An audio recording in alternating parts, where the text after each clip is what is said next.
Good morning, good afternoon, good evening, everyone. Welcome to the AYLF Youth Dialogue Series, and thank you all for joining us today. And today we are here to have an important and forward looking conversation on how the African diaspora can contribute meaningfully to community development across the continent. The African diaspora represents a powerful network of people, skills, and global exposure. But the key question is, how do we turn that potential into real, lasting impact in our communities? That's what today's dialogue is all about. And without saying much, I will invite our speakers to briefly introduce themselves, and I will begin with Mr. Asari Malfo Michael. Please, the microphone is yours. Kindly unmute and introduce yourself to the audience. Thank you very much, Mr. Patrick, for hosting us on this informative session. And my name is Asara Michael Marco, and I'm a community mental health officer. I am hoping to share the little experience that I have in terms of diaspora affairs with your esteemed audience, and I'm looking forward to this conversation. Thank you very much. Thank you so much, Mr. Michael, for the short introduction. Miss Inkasu, the floor is yours. Good evening, everybody. I hope you are well, depending on whatever time it is. Good afternoon, good morning, and for everybody who is in Central Africa like me, using CAT, good evening, everyone. I hope you are well, and I hope your Sundays have been fine. So my name is Tashanin Kawusu. Honestly, I'm praying that my network will accommodate me today because this is such a powerful conversation. I am an LLB commercial law degree holder, which is a law degree in commercial law. And I am currently a learner legal practitioner, which means I will be attempting the bar very, very soon. So I am happy to be here and I am tuning in all the way from Lusaka, Zambia.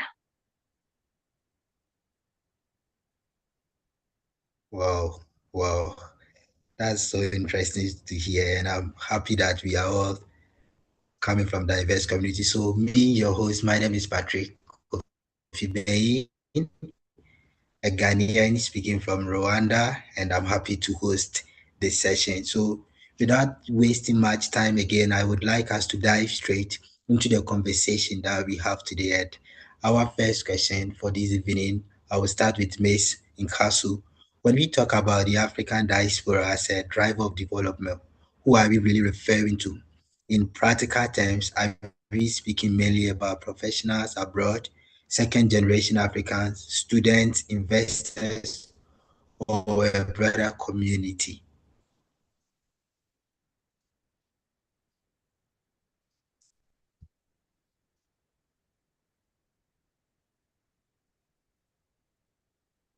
Miss Inkasu, if you heard me, kindly unmute and please go ahead.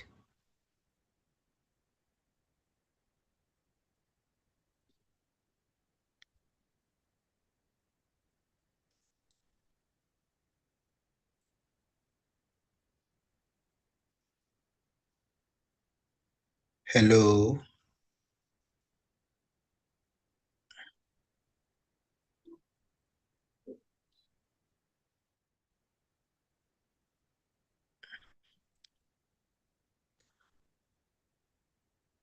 Okay, so I think maybe she's having a network issue, and I will Sorry, reserve that question. Okay. was I asked something? My network went out. Did I miss anything? Yes, please. You did miss a lot, not too much. Anyway, it was the beginning. Then we want to set the tone by helping our audience, myself, and anybody who is going to join this conversation to understand what we mean when we say the African diaspora as driver of development. Who are we we really referring to? And you need your perception on that, or what you think what we are talking about. Okay, fantastic. All right, let me begin by defining what the word diaspora is for anybody who is tuning in and for the purposes of someone hearing this term diaspora for the very first time. So, the word diaspora actually comes from a Greek word which means to scatter or sowing. Right. And this word diaspora is synonymous or it has similar meaning or attachment to the word migration, dispersing, and alike. So from inference, I think we can get an idea of where what the word diaspora means, and it basically means when we're talking about the particular topic at hand, which is the African diaspora and how they can basically contribute to community development. We have to understand that when we talk about the African diaspora, we're talking about Africans who have either voluntarily or involuntarily scattered away or moved away, migrated rather, from the African continent to different parts of the world, right? So, with regards, so that's the definition of diaspora, particularly pertaining to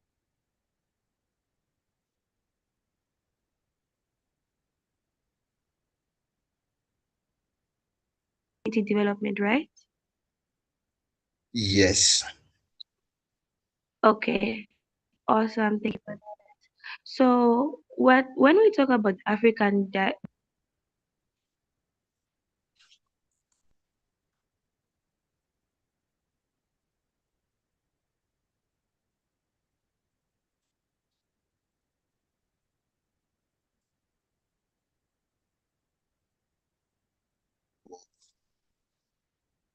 It appears that we have lost her again.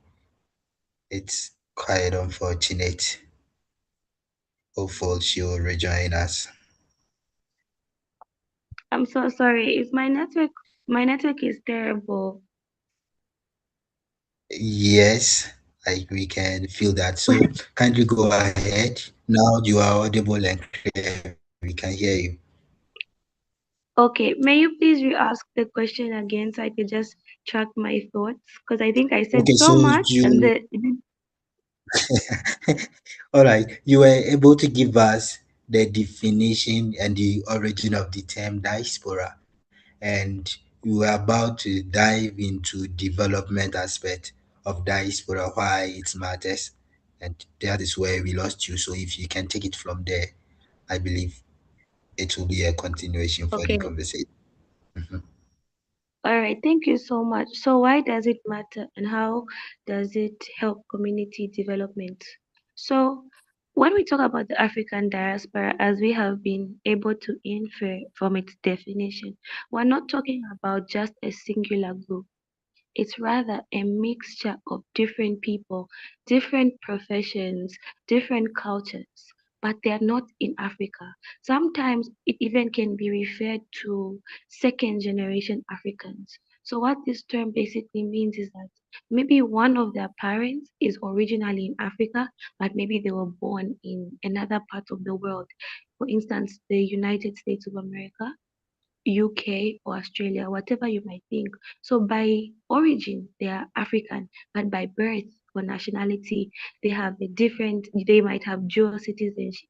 So second generation Africans or just Africans who are outside the continent have probably established themselves either professionally or even through their faiths and things like that. So one of the ways in which people who are of African origin but have established themselves outside the continent can help Africa is well, for me it would be by bringing the knowledge that they have gained the experience that they have gained from um, whatever life experiences or professional experiences they have taken from, let's just use the United Kingdom as an example to make it simple. So if I, Tasheninka, also go to the United Kingdom and I establish myself as a prominent lawyer there, or as a business person, as an investor, through the knowledge that I learn, be it technology, be it innovation, or even um, policies that I've seen that, okay, perhaps if this policy is implemented and it has actually worked well here, if perhaps we implement it back home, things could change for the better. So I think to sum it up, it would basically be the sharing of knowledge and applying it back home, positive things, because I'm a firm believer that when you travel, when you leave your borders, not just your bedroom, right? Not just your province or your state, but when you actually, let me actually take it back. When you just leave your bedroom, when you actually leave your province, your state, or your country, you begin to compare and contrast what you've seen from what's at home. And when you're able to experience a positive thing and it is tangible, you have this excitement and you are so eager to apply it in your homeland to better the lives of people. So that's my submission to everybody, that people in the African diaspora could actually bring all their skills and knowledge that they have learned from other countries into their homelands, Ghana, Zambia, and the like. Just like we actually have a practical example of Indians. The Indian government had sponsored Indians to go study in the US. So if you know a little bit about patents for medication, so they had there are actually strict regulations on patents for medicine because of what the Indian government did. They were far ahead of us. So they sponsored their people, and all the knowledge that they learned from the from the British and Americans, they took home, and that's why you tend to see that India has is somewhat advanced, or rather can compete with international standards. So if Africans could also do the same thing, if our governments could allow or promote people traveling, or even those who are already outside in the diaspora, to come back into the country and implement what they've learned, then it would definitely facilitate development. Wow, this is so amazing and a very elaborate.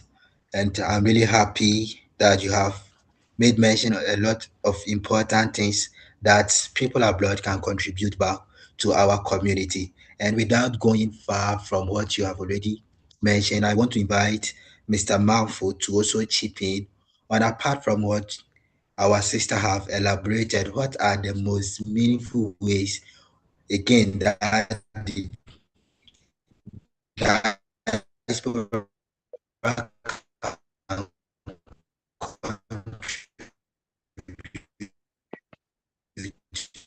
community develop.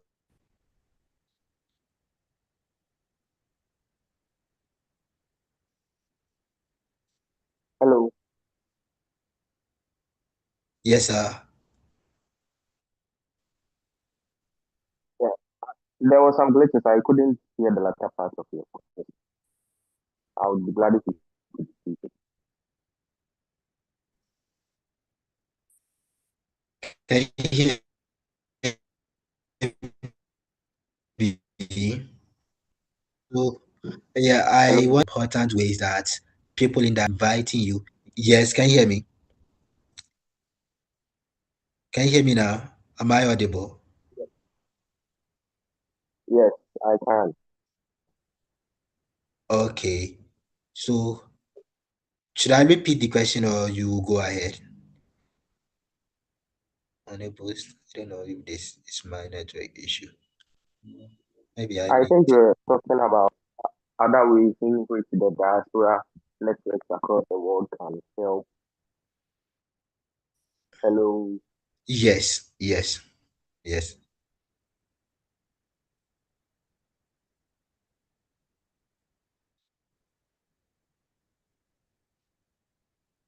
Okay, structured mentorship and long-term engagement.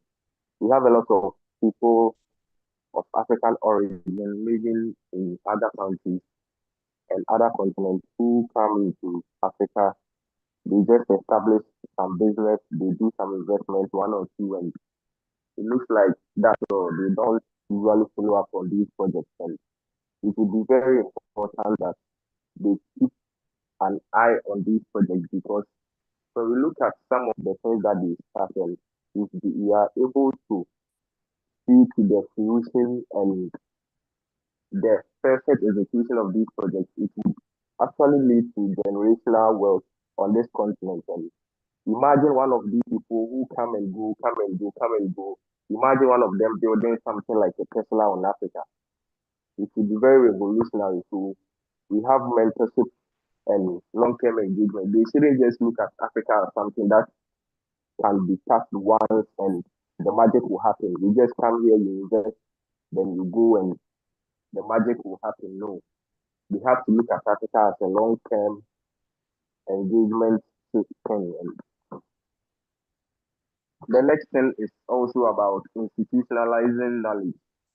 The knowledge that the diaspora have, we have to find a system in which we can make the knowledge, we have to find a system in which we can institutionalize the knowledge on our soil. Whatever knowledge that we have there, we cannot take everything line and center and try to implement them in Africa and expect everything to work. No, we have to make sure that we localize everything that they bring onto the African soil. We find a way to connect those exotic knowledge to the normal African business models that we have around and find a way to make sure that these two can fit together for the betterment of Africa.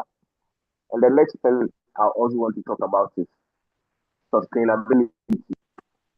Sustainability is Mhm. something that we as Africans we don't mostly look. We find some of these diaspora people coming here every December, and in my country Ghana, we think that it is dirty December. They should just come here, they should party, they should be chilling and what have you going to the nightclub. But we don't look at the long term of this thing that has been happening every December. We have to make sure that we implement systems that will make Ghana more attractive for them so that they will be able to stay here. We need these people on our continent. And as far as this continent is not sustainable, they will just come, enjoy and leave. But we have to make sure that they are sustainable systems that will help them to come here and stay here for the betterment of us. And also, I want to talk about we are in the era of digital and virtual platforms. So being able to mentor somebody from far away is not very difficult.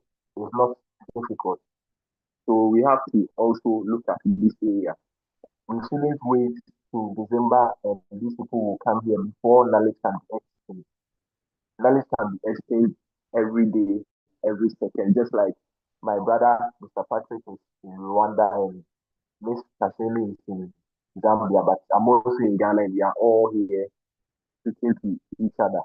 So we also have to find a way to make sure that these systems, and if you look at a platform like Zoom, most Africans can't even access the Zoom because it is a paid platform.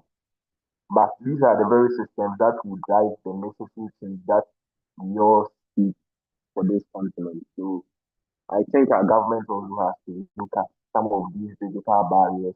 We have to find ways to lower them so that knowledge can be exchanged across the various continents seamlessly and we wouldn't have to wait for a particular season in which they would all come here and before we come into contact with them. These are some of the methods that I think we are worth looking at.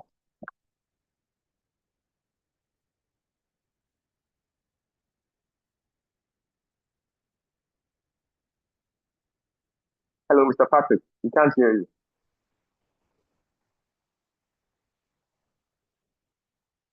Thank you so much for the insightful submission, and I appreciate the fact that you didn't focus merely on the side of diaspora, but you also made mention things that our government ought to, so that these people can bring in their expertise and knowledge from and without going further from that, I want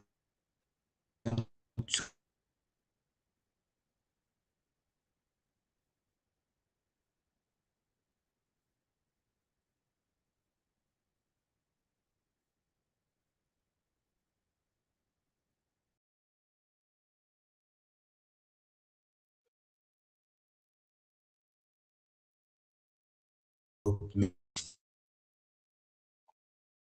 attract them back home.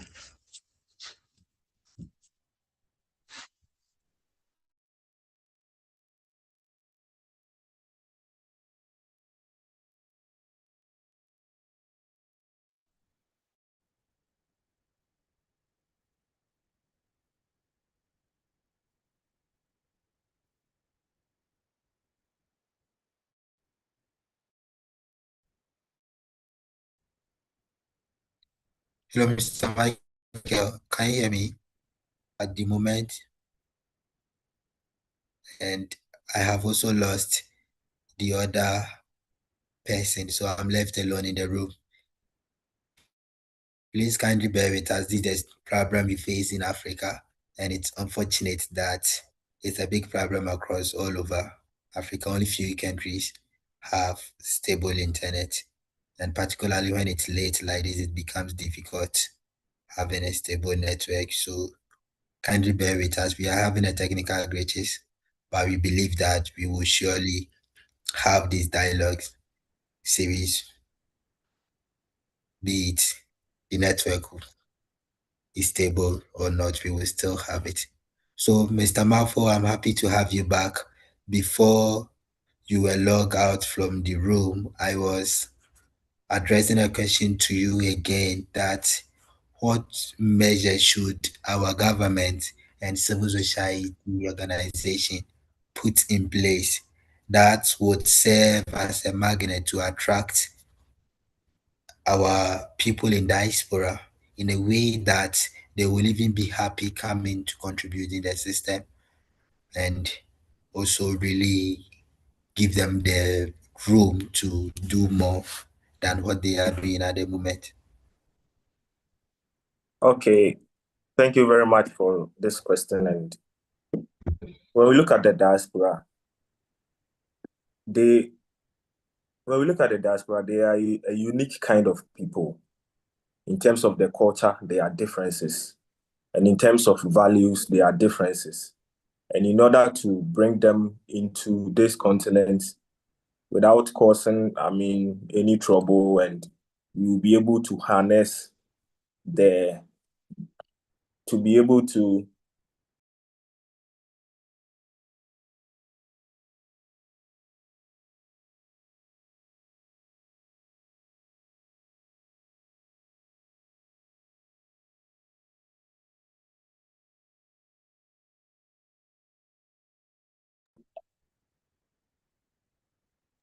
Hello. Please go ahead. I can hear you. Yes, in 2024, the remittances that African countries obtained from the diaspora alone was 100 billion US dollars. And 100 billion US dollars in perspective is greater than it's greater than the GDP of Ghana. Mm-hmm. So we have to look at them as a potential game-changing, chip or card that we can play in order to revolutionize this continent. We have 200 million people globally who are Africans, but they are living in other continents. So the numbers are very encouraging and we can actually do something with them. But it looks like the government doesn't, most governments across Africa do not have a clear diaspora engagement policies.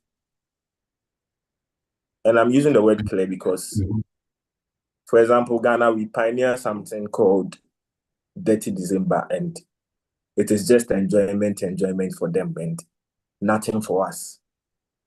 There have to be something clear, that there have to be a clear policy framework guiding all these things. And okay, maybe there is, but I'm actually yet to see its implementation. We have to make sure that there are clear guidelines. And if somebody from the diaspora wants to see maybe this minister, it shouldn't be that the person has to go and pay money to a middleman before he or she will see the minister.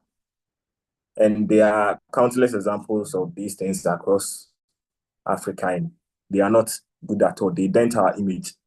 Also, I think the government can also introduce something like bonds for infrastructure.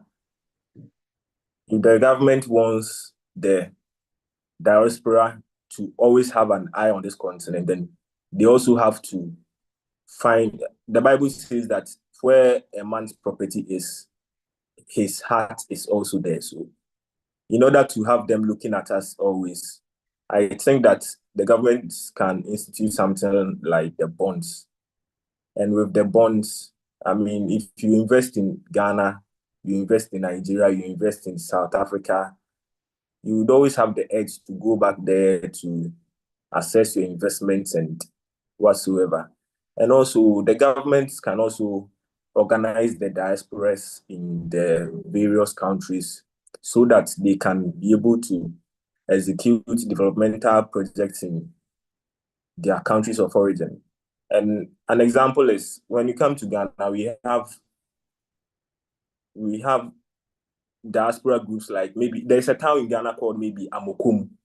So you find something in maybe abroad, maybe you go to Belgium, you find a group of Ghanaians who are from Amekum back in Ghana. So the Ghanaians from that town, they will form an association, and yearly or biannually, they would come back to give back to their communities in the form of maybe scholarships, in the form of maybe projects like maybe providing clean water for their communities, and etc. Also, the government too can also build a system like a database to match we on the African continent, to match us to maybe potential business partners who are Africans or have African origin, who are living elsewhere. We have to find a bridge towards these people, and it shouldn't be always December that we find these people around. There has to be something like a database in which me sitting here in Kumasi, Ghana, can take my phone, register, and find somebody doing similar thing as I'm doing here in Ghana, and maybe we can partner on some projects and what have you. Also, we have to look at the people who live. Most people who live do not look back, and it is quite unfortunate, and it shouldn't happen at all. So the government also has to look at all these things, and maybe if they are leaving, we can put something in place. Maybe a contract, they will leave, maybe they'll go and work, then they'll come back.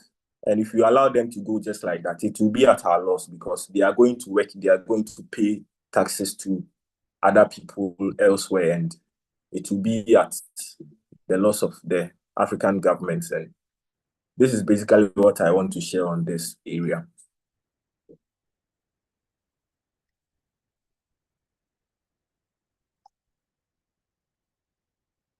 Hello, Mr. Patrick.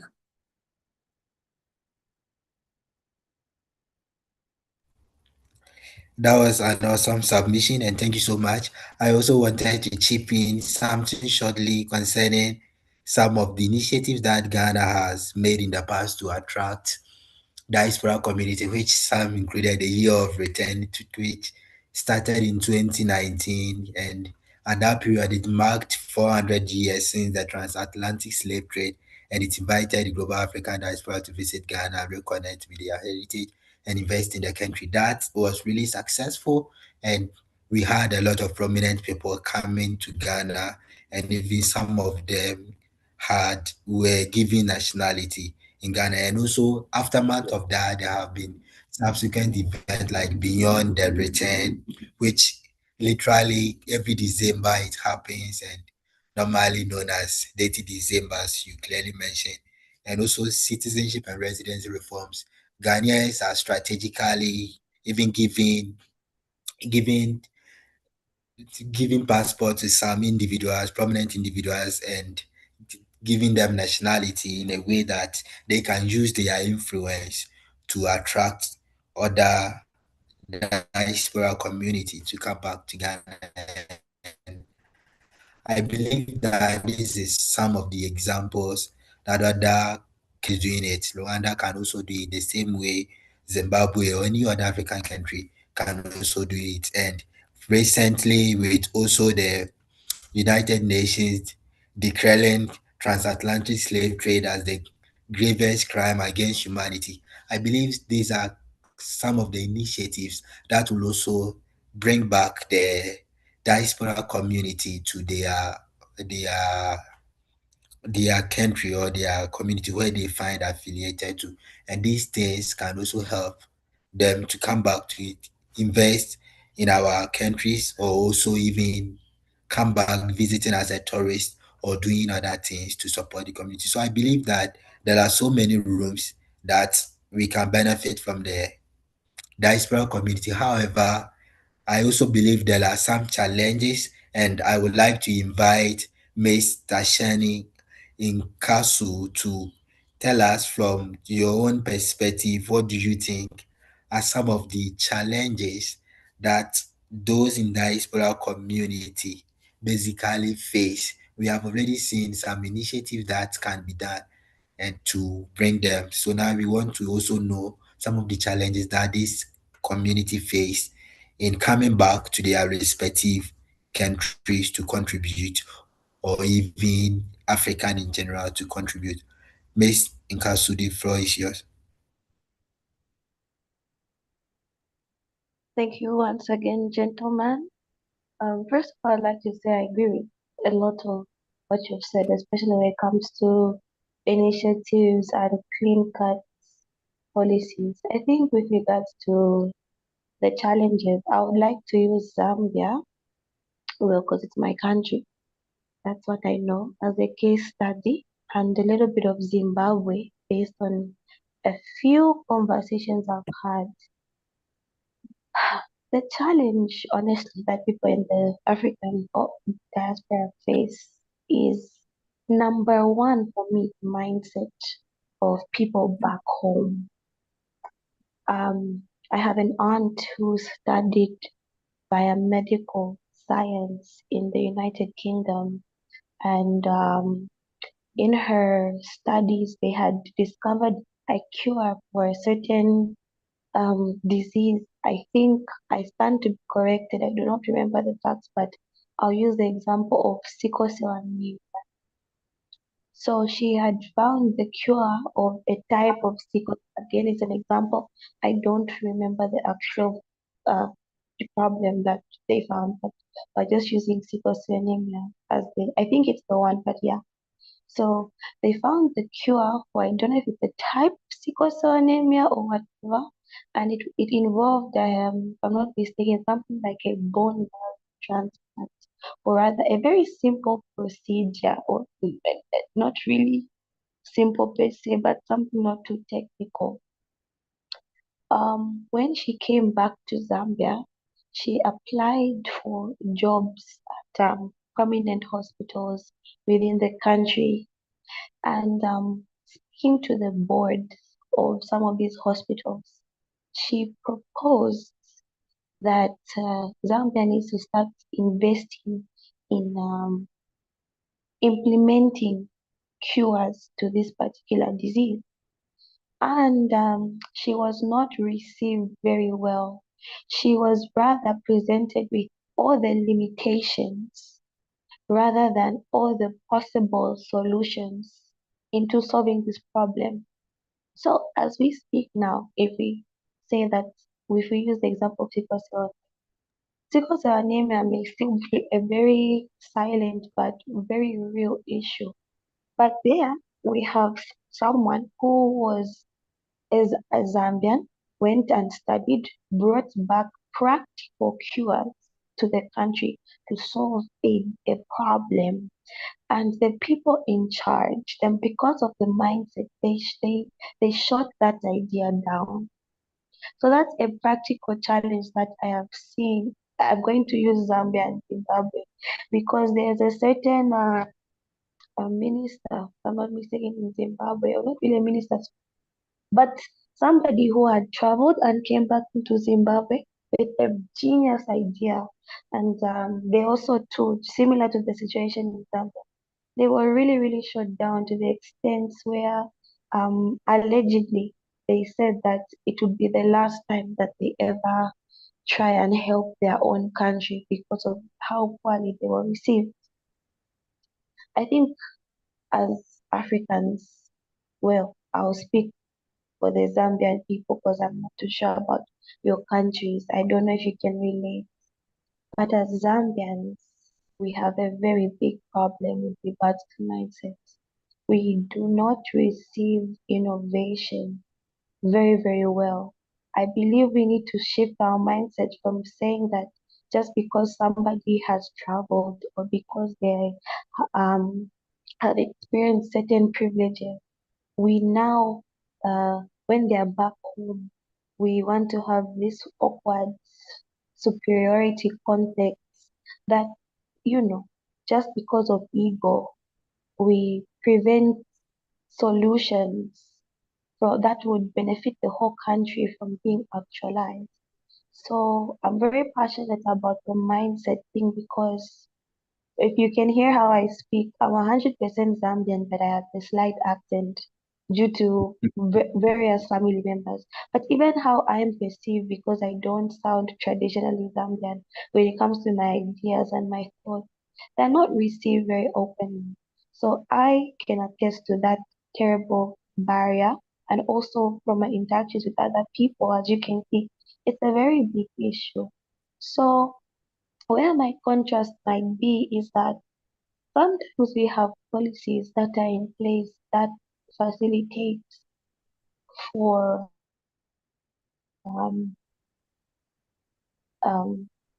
people in the African diaspora to come back home and implement.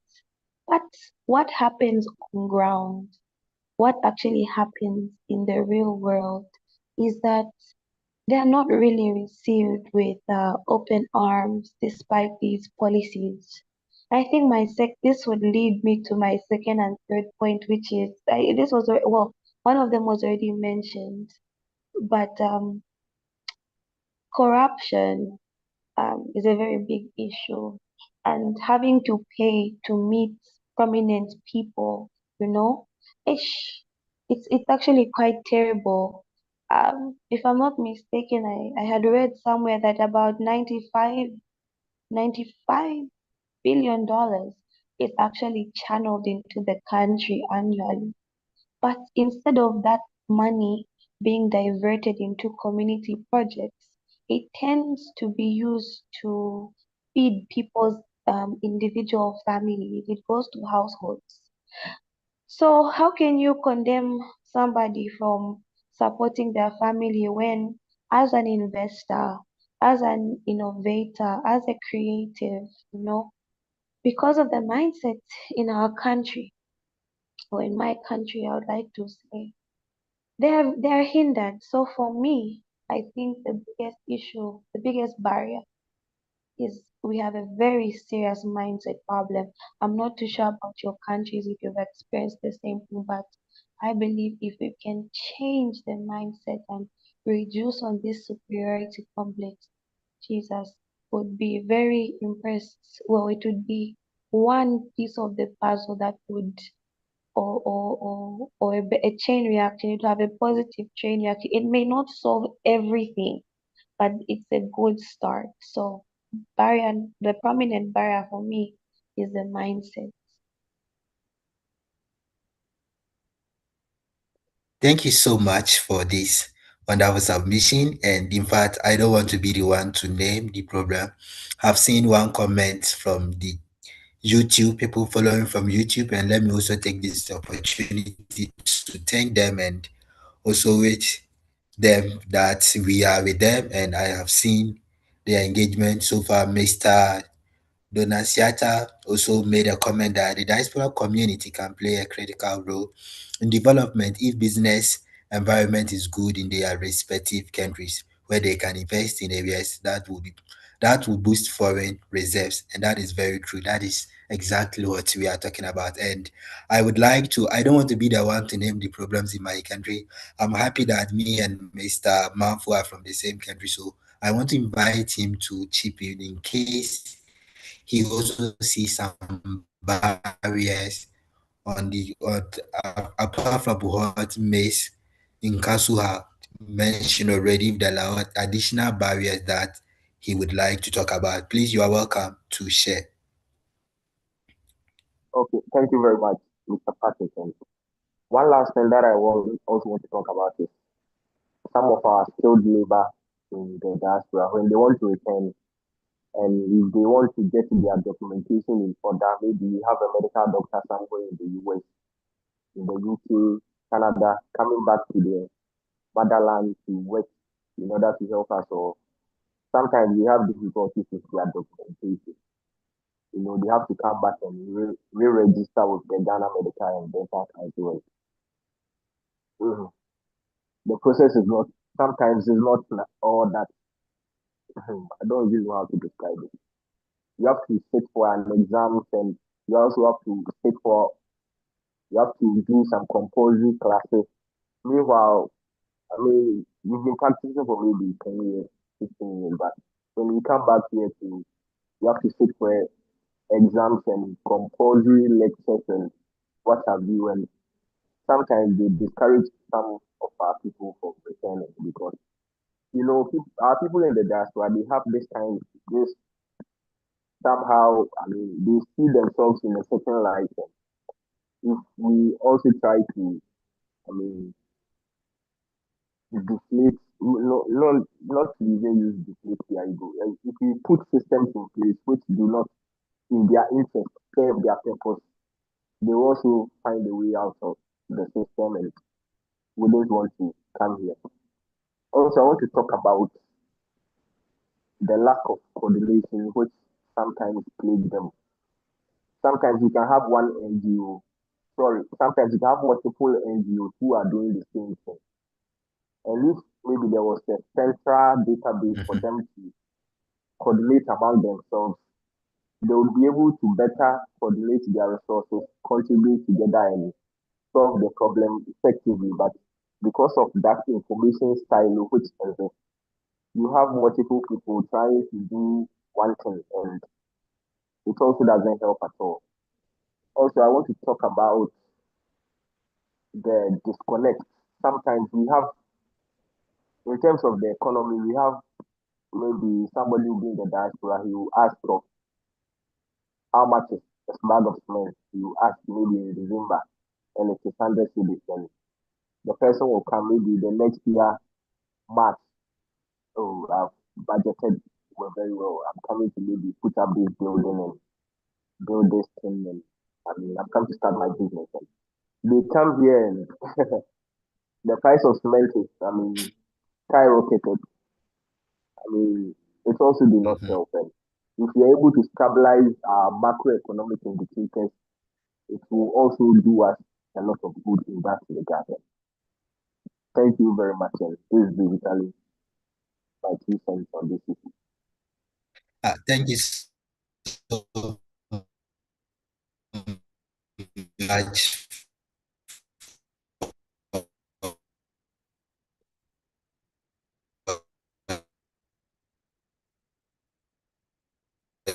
nowadays,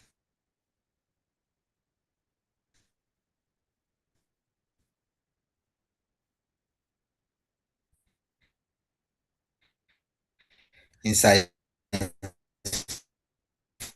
for submission, then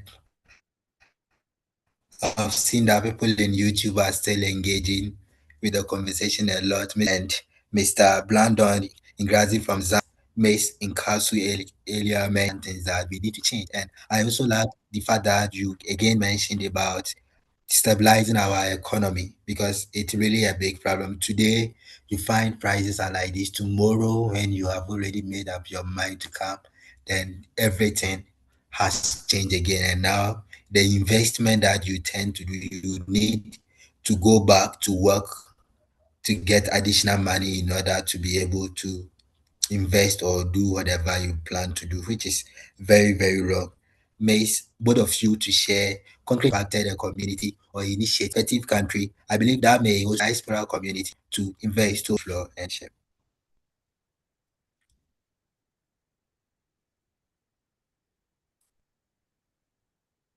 Hello, Mr. Patrick. Yes, sir. I Oh, couldn't get your question. okay, I have lost Mace and Castle. I want to invite both of you to share on the concrete examples where somebody from diaspora has contributed to a community development in a way that you find it very amazing, inspiring, and maybe our brothers and sisters who are watching us from diaspora may be inspired by this and also want to do something related or even. Okay, thank you very much. And I'm in the health field, so every year or so we have some doctors from United States in one of these hospitals in my city, Kumasi. They come around offering free surgeries and highly advanced surgical procedures and medical procedures that will cost you a huge sum of money. They fly all the way from maybe US, Canada, and these big countries. They come here and perform all those procedures for free. They don't charge a thing.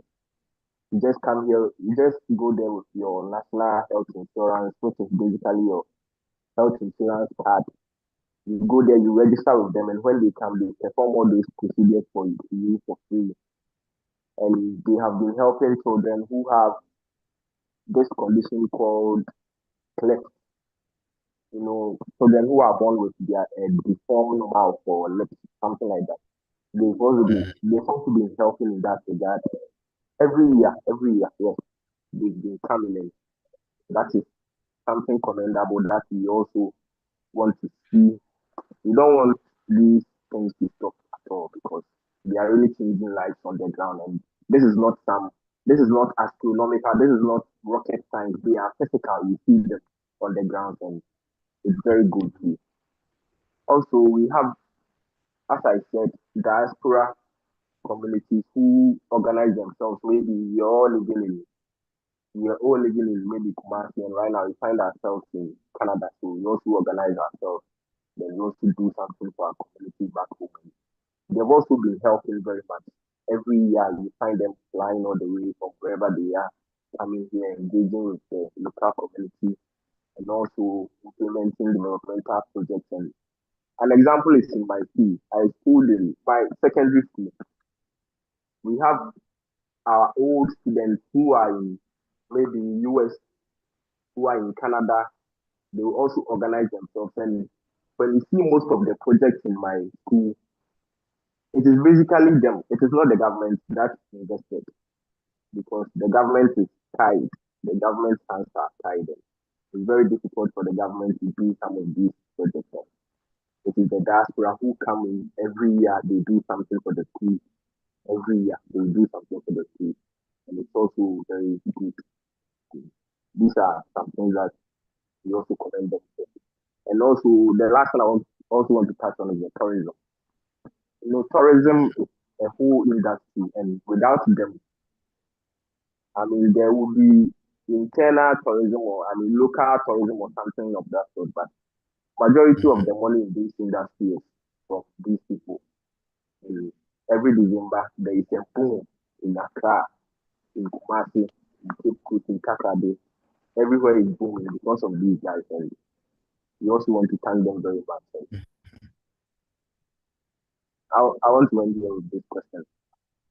Well, thank you so much. That is interesting. And I would also like to add another example that many people may not be aware of. And I'm very happy to share this because this is about AYLF. And today, AYLF has offered us this platform. And this initiative was established by our founder, Mr. James Apreku, after traveling abroad to the United States of America. And it's the idea, the vision, and everything was there in Ghana. But after traveling to the United States, he didn't let it die. Drawing on his network, exposure, and resources, he made the intentional decision to give back by creating this platform, and that connects and empower young people across Africa. Today, AYLF proudly brings together youth from about 47 African countries and more. And this demonstrates that even while living abroad, full role in driving impact and fostering youth at home. But now we are able to engage. This is an initiative that was done by one person today. This is how far it has gotten to. And I believe there are also so many people who are doing the same or who even have plan of starting the same thing. And as we keep enlighten and inform people about these topics, I believe that there will be a time that we will see rare impact of things that people from diaspora are really doing in our respective communities. And I want to also use this platform to say thank you to Mr. James Apreku for making it possible for us to have AYLF and all the people, all his co-founders that he brought there in the initiative of this platform. So without saying much, and I believe that we are almost getting closer to our conversation, and I would like to also ask another question to you, Mr. Marfo, as we wait for our other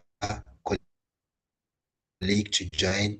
I believe she's still having a network problem and she might need to come back. Then we'll be happy if she her on similar topic or related to us to move back to on the you have already made mention of practical ways that people from diaspora can some initiative that has been done. And now if there are young people who really want to contribute to their home communities but doesn't know where to start, what would be the first practical step you would advise them to take? And I wish Miss Inkasu is also around to chip in something on this. So if you can hear me correctly, kindly share on this. Okay, thank you very much. And with the young people who are already in the diaspora, the young Africans who are living in other continents, they can also contribute their quota. And for a country like Ghana, you just have to come. If you are a young person, you are of African origin, and you are living elsewhere, and you really want to contribute, I'm speaking in terms of Ghana, and what I've seen. If you really want to contribute, you just have to come. Book that ticket. Book that ticket and come here. You will definitely find something to do. And Ghana is a country that we have most of these innovative companies. Most innovative companies trending around in the country are foreign owned. Most of them are foreign owned, and they are doing very well in the local economy. They have most of, I wouldn't want to promote any company here, but most of them. of them. They are owned by people who just book that ticket. They didn't listen to the Western media. The Western media will tell you that Africa, we are living in jungles and there is no food. Africa is poor, we are sick, Mm-hmm. but you don't have to listen to any of those things. You just book that ticket and come here. And what you find, I promise you, will really amaze you. That's all I want to also say on this topic. Okay, that's quite impressive.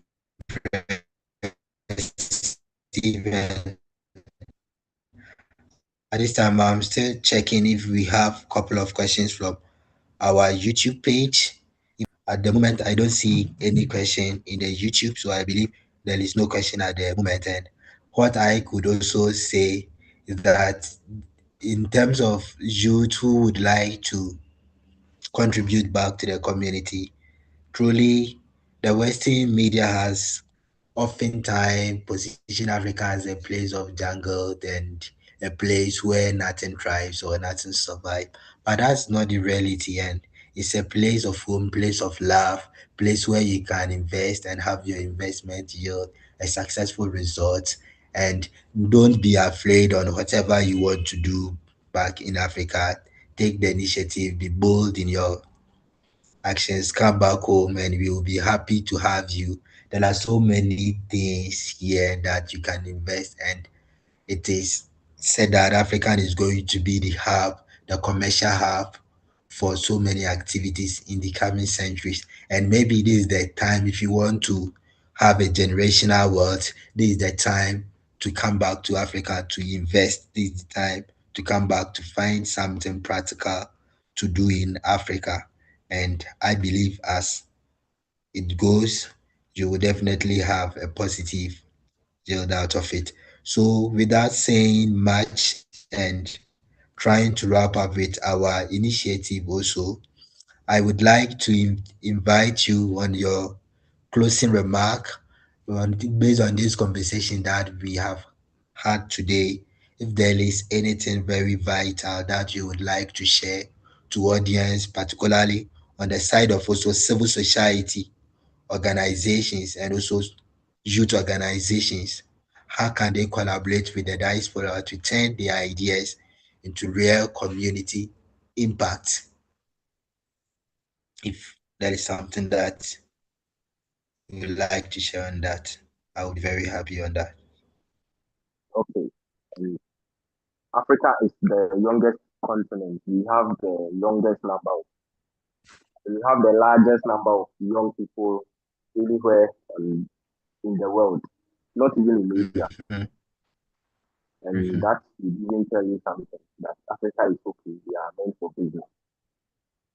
And one thing is that some of these, some of our people in the diaspora think that we don't need them, and it is false. We do need them here. We want them. They are one of us. I mean, when it comes to Ghana, almost every person knows somebody living elsewhere. Almost everybody Very true. has somebody who is living in the diaspora. We really need them because I mean they are our brothers, they are our mothers, they are our sisters. We really need their input and we really need their support too. And the money that they bring in every year, we can also, I mean, the various governments can sit down and have a structured way to channel this money into very positive investments to help. And most of this money comes into consumption. And I mean, we consume that and it is gone. Few of these $100 billion that I'm talking about enters into investment. Mhm. If you are able to get people in the diaspora to, I mean, reorient them to change their mindset that Africa is not just a place to come and maybe 30 December you enjoy you go. No. If you come here and you really, really, really want to, you really, really want to build something, forget about the West because I mean, if you want to register a company, if you want to start a company in the UK right now, you have a lot of competition. You have a lot of competition. But in Ghana, they are emerging fields that, I mean, there are fewer competitors. Something like fintech is really booming in Ghana. And I'm sure that across across the continent, fintech is doing. So Mhm. if you really, really want to build something that will last and your capital will be safe, you, you shouldn't even think twice.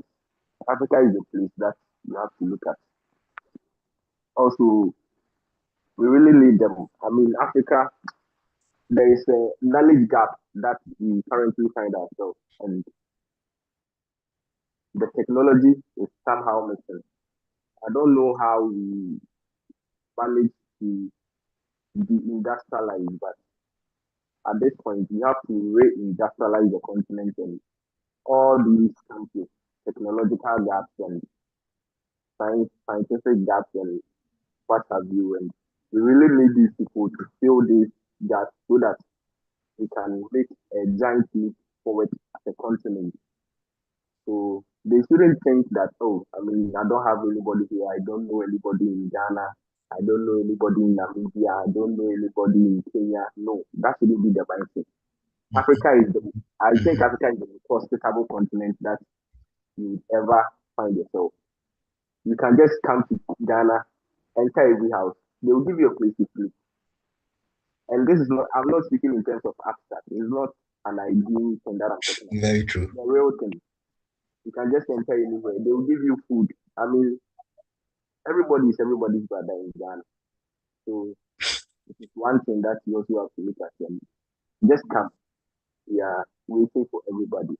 And yes, thank you very much. I want to end here.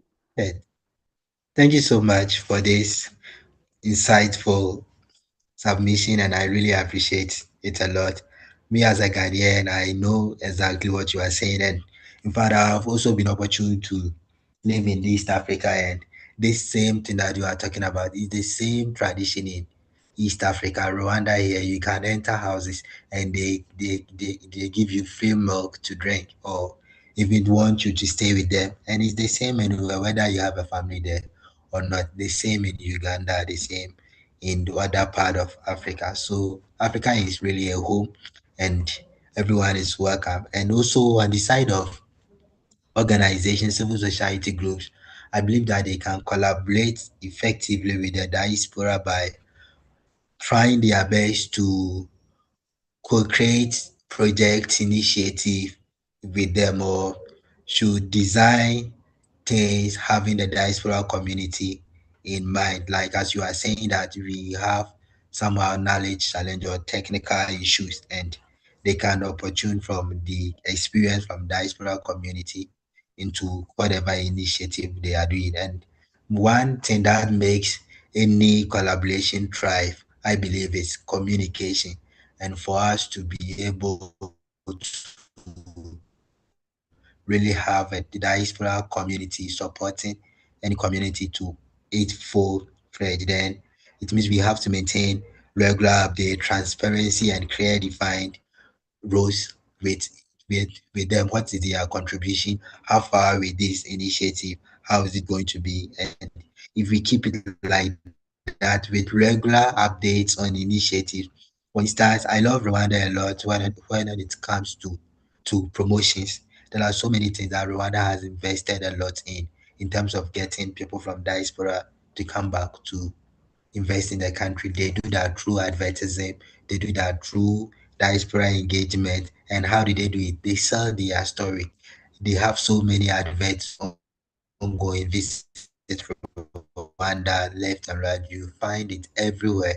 And they talk they tell a good story about the country. It's safe, it's conducive environment, very safe for business thrive, because they have clear communication on so many things. Every initiative, policies are well designed, and other African countries can learn the same thing. And also, community-based organizations must take the lead, ensuring that all solutions are typically grounded in the real needs and realities of the people and that they serve. Diaspora community can come in, but if they come in with their expertise and we allow them to operate in, at the end maybe the project may be a very nice initiative, but it may not serve the interest of the local community that they are serving. we are trying to help so and we should be able to work together with them collaboratively to have them support initiatives and other had a very insightful conversation on this dialogue, and this tells us that moving abroad does not necessarily mean that it's the end of your association with Africa. And I believe wherever we go, we can still come back with our initiatives, with our expertise, with the skills that we acquire to support where we come from. And we should always remember that home is home, and wherever we go, we can always come back to contribute. So, Mr. Manfo, I take this great opportunity to thank you thank you so much for your humble submissions and whatever you have shared with the people who are going to watch this video or those who are even live with us at the moment. And I also thank our other speaker, Miss Inkasu. Unfortunately, because of network issue, we couldn't have her submission on the final thought, but I believe that she shared with our dream that this is a very practical initiative that we can equally raise. And whenever the diaspora community come to Africa to invest, it's for the benefit of the continent, and also it's a way that is going to help us go higher. And I believe she will also bear with us that this is an ongoing initiative that still needs to be talked about, and therefore this is not going to be the end of our conversation. Definitely we will still have this discussion again. So as we leave, or as we finally go, I still want you to have any final words on behalf of yourself and also Miss our other colleague, whatever you think she would have said. You have the floor to say it on her behalf. Thank you. Okay, my final submission is that Africa, Africa, we don't lack the. Africa has the resources. We have the resources, and there is everything. There is everything for a civilization to thrive. There is everything for money to be made. There is everything for businesses to thrive, and we really need our people to come here. We need their ideas. We need their support, and we also need their investment, and most importantly, their knowledge that they have acquired wherever that they find themselves. That knowledge is very critical, and it can help improve this continent. And I mean, it can make Africa, I mean, big like the United States of America. Who knows? So we really need them, and home is always home, and the doors are always open. So they should come and do something here. We are always waiting for them. Thank you very much for hosting this conference, and I'm grateful for inviting you over to share my knowledge on this topic. Thank you so much, Mr. Mafo, and I'm also happy that you could make it to this level despite the technical glitches that we had. Initially, I thought I would lose you, but you stay to this time. So finally, I think what has come out very clearly is that the African diaspora holds immense potential for transforming our communities. But that potential, we have heard that the diaspora is not just one group, but a diverse and dynamic community that includes, and we have also explored that beyond transfer, knowledge exchange across our continent, that existed engagement with our continent. But importantly, we have also identified the way forward, which include better coordination, stronger partnership, and more inclusive approaches that can bring together local communities and the diaspora in a meaningful way. Across all over Africa countries, we are already seeing promising examples of what is possible when collaboration is done in the right way. And therefore, so the takeaway for all of us this evening is that the future of Africa's development is not only on the continent, and it is not only in the diaspora, it is in the connection between the two. We cannot allow them, and we cannot also work alone since we are here. And we can strengthen that connection, then we move from ideas to action and from potentials to the right impact that we need. So thank you all for being with us this evening. We are so happy to host you. And this is not the end of this discussion. We will come back again with the same or related subject to talk about it again because we need it and we know it's very important. And at this time, I invite you also, you can share the link with your friends, family, and people that you want them to see this interesting discussion. Maybe it will help somebody who is looking forward to change, to come to Africa and invest, or who is already doing something may encourage the person to continue. So thank you all for this wonderful discussion, and our people on YouTube. I really appreciate your time. I enjoyed your discussions a lot, and I'm happy that you stayed with us, Mr. Malfo and Mace. Yeah, so I'm happy that we could host you, but we hope that is not going to be the final. We will have you both again in other subsequent discussions. So have a blessed evening, or in case it's still a daytime at where you are, kindly have a good afternoon or a good day.